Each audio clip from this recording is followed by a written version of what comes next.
کہ فرشتوں کی تعداد اور رفتار کتنی ہے. تعداد اور رفتار. شروع میں نے ذکر کیا تھا جب بیان کا آغاز کیا فرشتوں کے بارے میں کہ یہ ایمان جو فرشتوں پہ بندہ ایمان لاتا ہے، یہ والا ایمان انسان کی عملی زندگی میں بھی تبدیلی پیدا کرتا ہے اور اللہ کے ساتھ ایمان میں بھی اضافہ کرتا ہے.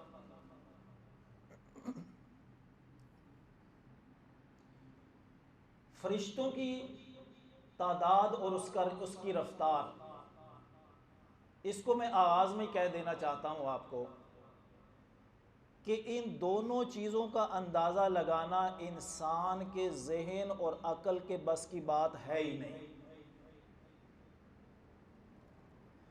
ظاہر ہے وہ اتنی تعداد میں ہیں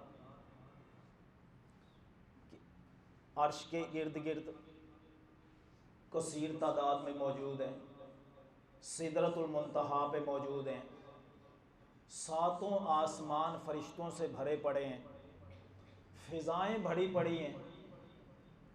اچھا اگر ان دو فرشتوں کو ہی لے لیا جائے کرامن کاتبین، یہ تو ہر بندے کے ساتھ دو ہیں نا، ان دونوں کو ہی لے لیا جائے تو مطلب یہ ہوگا کہ فرشتے انسانوں سے ڈبل تو ہو گئے نا. آدم علیہ السلام سے لے کر قیامت تک کے آنے والے جتنے بھی انسان ہیں یہ تو طے شدہ ہے نا، سب کے ساتھ دو فرشتے تو ہیں، تو اسی کو ملٹی پلائی کر لے تو ڈبل تو ہو گئے.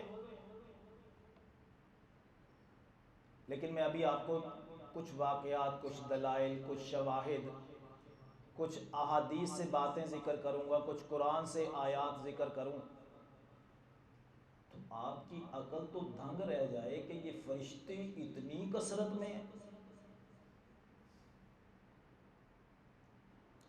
اور پھر ان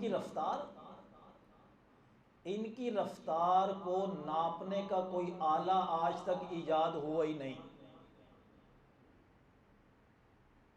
یہ جتنے آلے انسانوں نے ایجاد کیے ہیں رفتار کو ناپنے کے،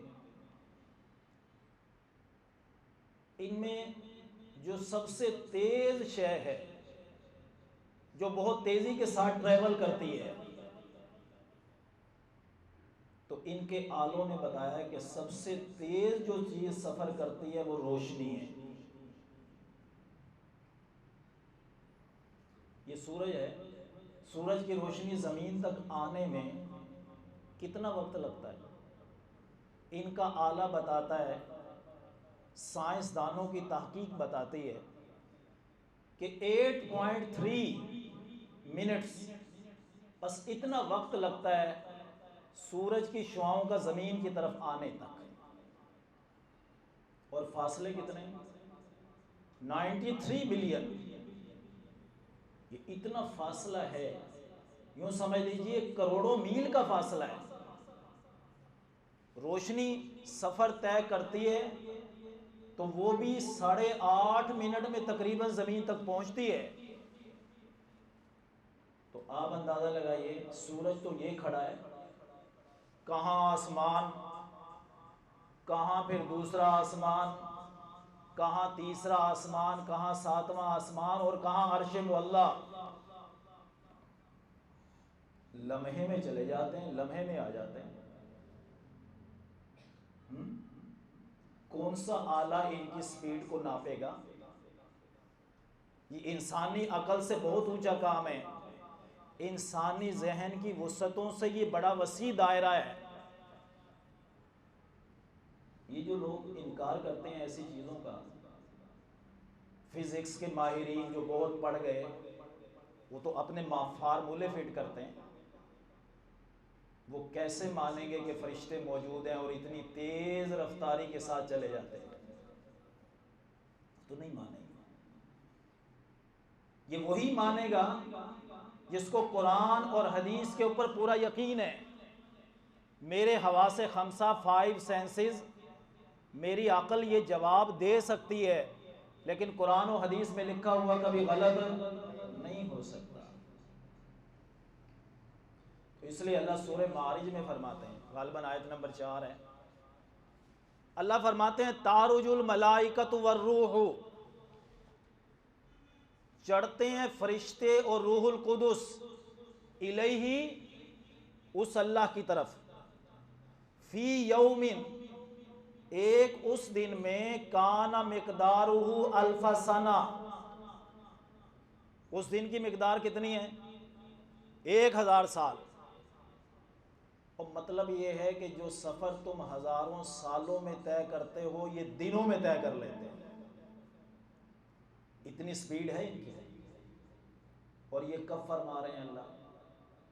جب ہمیں پتہ ہی نہیں تھا کہ یہ نوری سالوں کے فاصلے ہیں، لائٹ ایئرز، یہ نوری سالوں کے فاصلے ہیں، ہمیں نہیں پتا تھا، انسانوں میں سے کسی کو بھی نہیں پتا تھا۔ یہ تو 1 صدی 1.5 صدی 2 صدی پہلے اتنی ترقی ہو گئی، سمجھ لگ گئی بات کی، تو اب کچھ باتیں کھل رہی ہیں، ورنہ قرآن نے اس کو 15 صدیاں پہلے ذکر کر دیا۔ اور بلکہ میں تو یہ کہا کرتا ہوں کہ بھائی 15 صدیاں نہیں، اگر ہمیں ایمان ہے تو یہ قرآن تو اس دنیا کی تخلیق سے 2000 سال پہلے لوح محفوظ میں اللہ نے محفوظ کر دیا تھا، یہ تب کا لکھا ہوا ہے، سمجھ رہے ہیں؟ معمولی بات نہیں ہے، یہ بہت بڑی بات ہے ایمان لانے والوں کے لیے۔ اس میں چڑھتے ہیں، اترتے بھی ہیں، لمحوں میں آ جاتے ہیں، لمحوں میں چلے جاتے ہیں۔ سورۃ القدر نہیں پڑھتے؟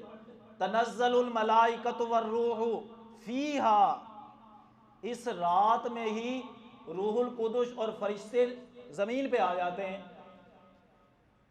نوری سالوں کے فاصلے، آ جاتے ہیں لمحوں میں نیچے زمین پہ۔